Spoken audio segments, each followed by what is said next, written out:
ETV news కి స్వాగతం. భారత వ్యోమగామి శుభాంశు శుక్లా అంతరిక్ష యాత్రకు సంబంధించి కీలకమైన డాకింగ్ ఘట్టం విజయవంతమైంది.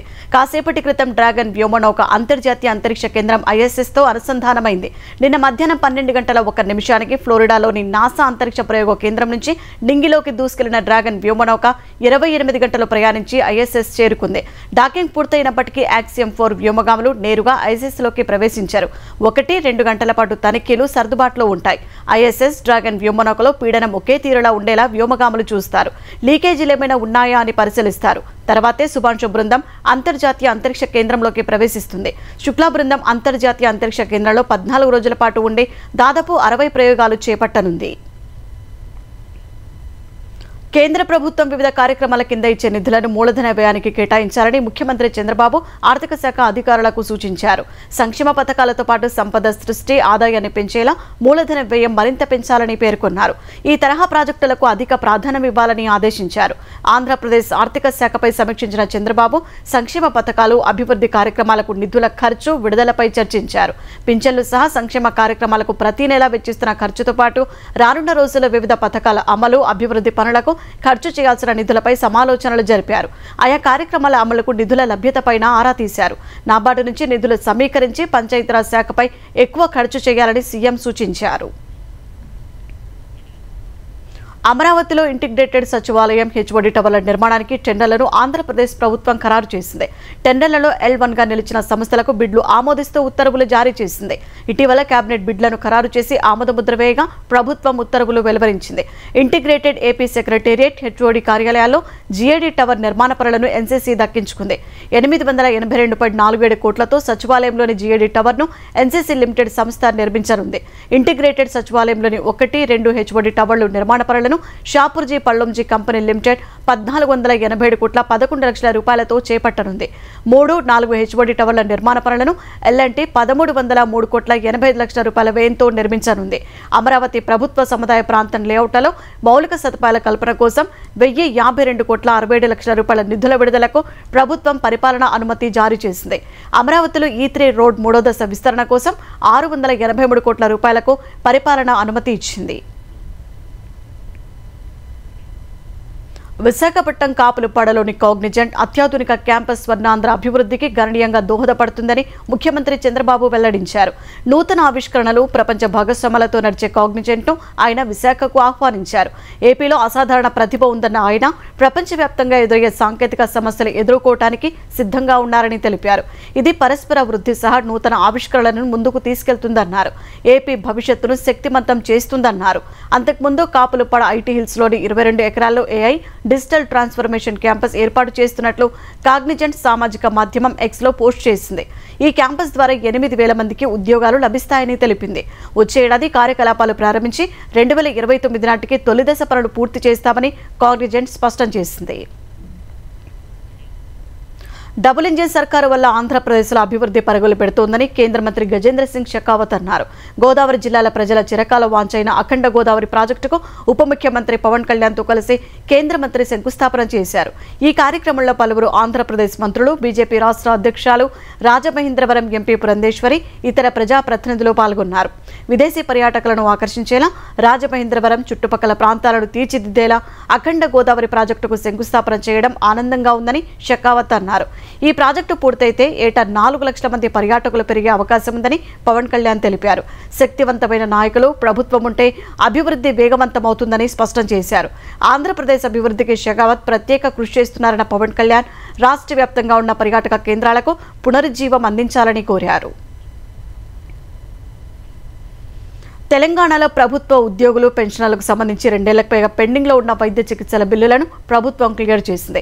మొత్తం 26,519 మంది ఉద్యోగులు, పెన్షనర్లకు చెందిన మెడికల్ రియంబర్స్మెంట్ బిల్లులు చెల్లించేందుకు 180 కోట్ల 38 లక్షల రూపాయలు విడుదల చేసినట్టు తెలంగాణ ఆర్థిక మంత్రి భట్టి విక్రమార్క తెలిపారు. 2023 మార్చి 4 నుంచి పెండింగ్లో ఉన్న బిల్లులు చెల్లించాలని కొంతకాలం నుంచి ఉద్యోగ సంఘాలు చేసిన విజ్ఞప్తులను పరిగణలోకి తీసుకుని నిధులు విడుదల చేసినట్టు మంత్రి వివరించారు. ఆర్థిక ఇబ్బందులు, సంక్షేమ పథకాల అమలుకు ప్రాధాన్యం ఉన్నప్పటికీ ఉద్యోగులు, పెన్షనర్లు బిల్లులు చెల్లించినట్లు భట్టి తెలిపారు. షాంఘై సహకార సంస్థ ఎస్సీఓ సదస్సు వేదికగా రక్షణ మంత్రి రాజ్నాథ్ సింగ్ పాకిస్తాన్, చైనాలకు గట్టి షాక్ ఇచ్చారు. ఉగ్రవాదులకు ఆశ్రయం కల్పించడం సహా సీమాంతర ఉగ్రవాదాన్ని ప్రోత్సహించడం కొన్ని దేశాలు ప్రభుత్వ విధానంగా మార్చుకున్నాయని చురకలు వేశారు. పహల్గాం ఉగ్రదాడి, సీమాంతర ఉగ్రవాదాన్ని ప్రస్తావించిన రాజ్నాథ్ శాంతి, శ్రేయస్సు, ఉగ్రవాదం కలిసి ఉండలేవని తేల్చి చెప్పారు. ముష్కరులు వారికి ఆర్థిక సాయం చేసేవారని, మద్దతు ఇచ్చేవారని బాధ్యులను చేయాలని పాక్ను ఉద్దేశించి పరోక్ష వ్యాఖ్యలు చేశారు. ఉగ్రవాదం ముప్పును ఎదుర్కొనడంలో ద్వంద్వ ప్రమాణాలు సరికాదని చైనాకు చురకలు వేశారు. చైనాలోని కింగ్జావోలో షాంఘై సహకార సంస్థ రక్షణ మంత్రుల సదస్సు జరగగా అందులో Bharat, Russia, Belarus, China, Iran, Kazakhstan, Kyrgyzstan, Pakistan, Tajikistan, Uzbekistan పాల్గొన్నాయి. ఈ సదస్సు తర్వాత రూపొందించిన సంయుక్త ప్రకటనపై సంతకం చేసేందుకు రాజ్నాథ్ నిరాకరించారు. ఈ ప్రకటన ఉగ్రవాదంపై కఠినంగా ఉండాలన్న భారత్ వైఖరిని ప్రతిబింబించడం లేదని అసంతృప్తి వ్యక్తం చేశారు. స్వార్థ ప్రయోజనాల కోసం ఉగ్రవాదులను పెంచి పోషించే దేశాలు దాని పర్యవసనాలు ఎదుర్కోక తప్పదని హెచ్చరించారు. తెలుగు రాష్ట్రాల్లో సంచలనం సృష్టించిన నవవరుడు తేజేశ్వర్ హత్య కేసులో భర్తను చంపించిన ఐశ్వర్య, ఆమె ప్రియుడు తిరుమలరావు పన్నాగాలపై పోలీసులు విస్తుపోయే విషయాలు వెల్లడించారు. తేజేశ్వర్తో నిశ్చితార్థం జరిగినప్పటి నుంచే అతడి హత్యకు కుట్ర పన్నారని తెలిపారు. ఈ క్రమంలో దేశవ్యాప్తంగా సంచలనం సృష్టించిన మేఘాలయ హనీమూన్ హత్య కేసు గురించి కూడా చర్చించుకున్నారని చెప్పారు. పోలీసులకు పట్టుబడకుండా అనేక విఫలయత్నాలు చేశారని గద్వాల ఎస్పీ శ్రీనివాసరావు చెప్పారు. ఏకకాలంలో ఐశ్వర్య, ఆమె తల్లితో వివాహేతర సంబంధం నేర్పిన ప్రధాన నిందితుడు తిరుమలరావు తన కామకలాపాల అడ్డుగా మారాడనే అక్కస్తో తేజేశ్వర్ను సుపారీ ఇచ్చి హత్య చేయించాడని ఎస్పీ వివరించారు. సుపారీ గ్యాంగ్ భూ సర్వే పేరిట తేజేశ్వర్తో స్నేహం చేశారని, అతడి కదలికలను తెలుసుకునేందుకు బైక్కు ఐశ్వర్య జీపీఎస్ ట్రాకర్ అమర్చిందని పోలీసులు వివరించారు. పొలం గురించి మాట్లాడదామని చెప్పి తేజేశ్వర్ను కారులో తీసుకెళ్లిన నిందితులు వేట కొడవళ్లతో కారులోని హత్య చేశారని గద్వాల ఎస్పీ పేర్కొన్నారు. తేజేశ్వర్ హత్య కేసులో ప్రధాన నిందితులు తిరుమలరావు, ఐశ్వర్య సహా 8 మంది నిందితులను అరెస్టు చేసిన పోలీసులు ఫాస్ట్ ట్రాక్ కోర్టులో విచారణకు విజ్ఞప్తి చేసి 6 నెలల్లోనే వీరికి శిక్ష పడేలా చర్యలు తీసుకుంటామని తెలిపారు. హైదరాబాద్ అంబర్పేటలో దంపతుల అశ్లీల వీడియోల దందా ఆలస్యంగా వెలుగులోకి వచ్చింది. ఏపీకి చెందిన దంపతులు అంబర్పేటలో నివాసముంటూ 4 నెలల క్రితం అశ్లీల వీడియోల దందా మొదలుపెట్టారు. అశ్లీల వీడియోలు చిత్రీకరించేందుకు తమ నివాస భవనంపైనే పరదాలతో ప్రత్యేక సెట్ ఏర్పాటు చేసుకున్నారు. వారు నటించిన వీడియోలను సామాజిక మాధ్యమాల్లో లైవ్ స్ట్రీమింగ్ ఇస్తూ వాటిని వీక్షించేందుకు వేర్వేరు ధరలు నిర్ణయించినట్లు పోలీసులు గుర్తించారు. లైవ్ లింకుకు 2000, వీడియో చూడటానికి 500 రూపాయల ధర పెట్టి డబ్బులిచ్చిన వారికి ఆన్లైన్లో వీక్షించే లింక్ పంపిస్తున్నారు. చిత్రీకరించిన అశ్లీల వీడియోలను సామాజిక మాధ్యమాల్లోనూ అప్లోడ్ చేసి ధనార్జనకు పాల్పడుతున్నట్లు వెల్లడించారు. ఈ తతంగం 4 నెలల నుంచి జరుగుతున్నట్లు గుర్తించిన ఈస్ట్ జోన్ టాస్క్ ఫోర్స్ పోలీసులు దంపతులను అరెస్ట్ చేసి అంబర్పేట్ ఠాణాకు తరలించారు. వారి ఇంట్లో సోదాలు నిర్వహించి మొబైల్ ఫోన్, కెమెరా, ఇతర సామాగ్రి స్వాధీనం చేసుకున్నారు. ఇరువురిపై ఐటీ యాక్ట్ కింద కేసు నమోదు చేసినట్లు పోలీసులు తెలిపారు. రంగారెడ్డి జిల్లా నాగులపల్లి నుంచి శంకరపల్లి వెళ్లే మార్గంలో ఓ యువతి రైలు పట్టాలపై కారు నడిపి హల్చల్ సృష్టించింది. కొడంగల్ వద్ద కారుతో పట్టాలపైకి వెళ్లిన సోని అనే యువతి అక్కడి నుంచి వికారాబాద్ వైపు సుమారు 7 కిలోమీటర్ల మేర పట్టాలపై కారు నడిపింది. కొడంగల్ వద్ద కారును గమనించిన రైల్వే సిబ్బంది స్టేషన్ మాస్టర్కు సమాచారం ఇచ్చారు. పట్టాలపై వేగంగా కారు పయనించడాన్ని గమనించిన స్థానికులు అతి కష్టం మీద నాగులపల్లి వద్ద కారును ఆపి యువతిని పట్టుకున్నారు. అయితే వారిని నాన్ చాక్తో బెదిరించింది. శంకరపల్లి నుంచి వెళ్లే రైలు మార్గం సికింద్రాబాద్ నుంచి ముంబై వెళ్లే ప్రధాన మార్గం కావడంతో ఆ మార్గంలో నడిచే రైళ్లను అధికారులు నిలిపివేశారు. యువతి నిర్వాకంతో సుమారు 2 గంటల పాటు పలు రైళ్ల రాకపోకలకు అంతరాయం ఏర్పడింది. పట్టాలపై కారు భయోత్పాతం సృష్టించడాన్ని గమనించిన ఓ లోకో పైలట్ రైలును నిలిపివేశారు. సమాచారం అందుకున్న శంకరపల్లి పోలీసులు యువతిని అదుపులోకి తీసుకుని వైద్య పరీక్షల కోసం ఆసుపత్రికి తరలించారు. లక్నోకు చెందిన సోని నార్సింగ్లో నివాసముంటూ ప్రముఖ సాఫ్ట్వేర్ కంపెనీలో ఉద్యోగిగా పనిచేసేదని పోలీసులు వెల్లడించారు. కొద్ది రోజుల క్రితం ఉద్యోగం కోల్పోవడం వల్ల మానసికంగా కుంగిపోవడమే ఈ చర్యకు కారణమని ప్రాథమికంగా నిర్ధారించారు.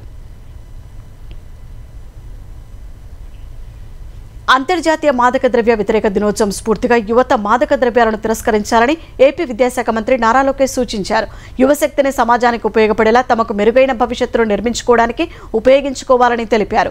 ఈ ఏడాది సాక్ష్యం స్పష్టంగా ఉంది, నివారణలో పెట్టుబడి పెట్టండి అనే థీమ్తో అవగాహన కల్పిస్తున్నట్టు లోకేష్ వివరించారు.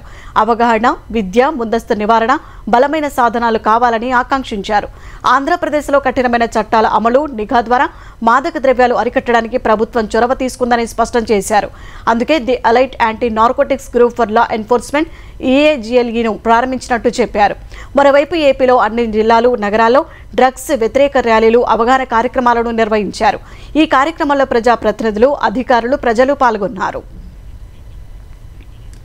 సింగయ్య మృతి కేసులో తమపై నమోదైన కేసును కొట్టేయాలని మాజీ సీఎం జగన్ సహా పలువురు దాఖలు చేసిన పిటిషన్లపై విచారణను హైకోర్టు రేపటికి వాయిదా వేసింది. ఈ పిటిషన్లపై ఇవాళ విచారణ జరగా డాక్యుమెంట్స్ సమర్పించేందుకు అడ్వకేట్ జనరల్ సమయం కోరారు. ఈ అభ్యర్థులను పరిగణలోకి తీసుకున్న కోర్టు తదుపరి విచారణను రేపటికి వాయిదా వేసింది.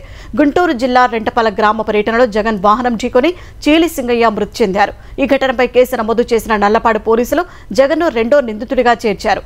ఆయన కారు డ్రైవర్ను మొదటి నిందితుడిగా పేర్కొన్నారు. జగన్ వ్యక్తిగత కార్యదర్శి K Nageswara Reddy, YCP MP YV Subba Reddy, మాజీ మంత్రులు పేర్ని నాని, విడుదల రజనీలు కూడా క్వాష్ పిటిషన్లు వేశారు. అహ్మదాబాద్ విమాన దుర్ఘటన దర్యాప్తులో aircraft accident investigation bureau AAIB పురోగతి సాధించింది. ఢిల్లీలోని ఏఏఐబీ ల్యాబ్ దుర్ఘటనకు గురైన ఎయిర్ ఇండియా 171 విమానం బ్లాక్ బాక్స్ డేటాను విజయవంతంగా డౌన్లోడ్ చేసింది. ఈ మేరకు ప్రకటించిన విమానయాన మంత్రిత్వ శాఖ సివిఆర్, ఎఫ్డీఆర్ డేటాను నిపుణులు విశ్లేషిస్తున్నట్టు తెలిపింది. ఈ నెల 12న అహ్మదాబాద్ విమానాశ్రయం నుంచి లండన్కు టేకాఫ్ అయిన ఎయిర్ ఇండియా విమానం కొన్ని సెకండ్లకే సమీపంలోని బీజే వైద్య కళాశాల వసతి గృహంపై కుప్పకూలింది. ఈ ఘటనలో 241 మంది ప్రయాణికులు సహా మొత్తం 275 మంది చనిపోయారు. బ్లాక్ బాక్స్ డేటా ద్వారా ప్రమాద సమయంలో ఏం జరిగిందనే విషయం తెలుసుకునేందుకు అవకాశం ఏర్పడనుంది. అలాగే ప్రమాదానికి గల కారణాలు కూడా తెలుసుకోవచ్చు. భవిష్యత్తులో ప్రమాదాల నివారణకు బ్లాక్ బాక్స్ డేటా విశ్లేషణ ఉపకరించనుందని పౌర విమానయాన శాఖ తెలిపింది.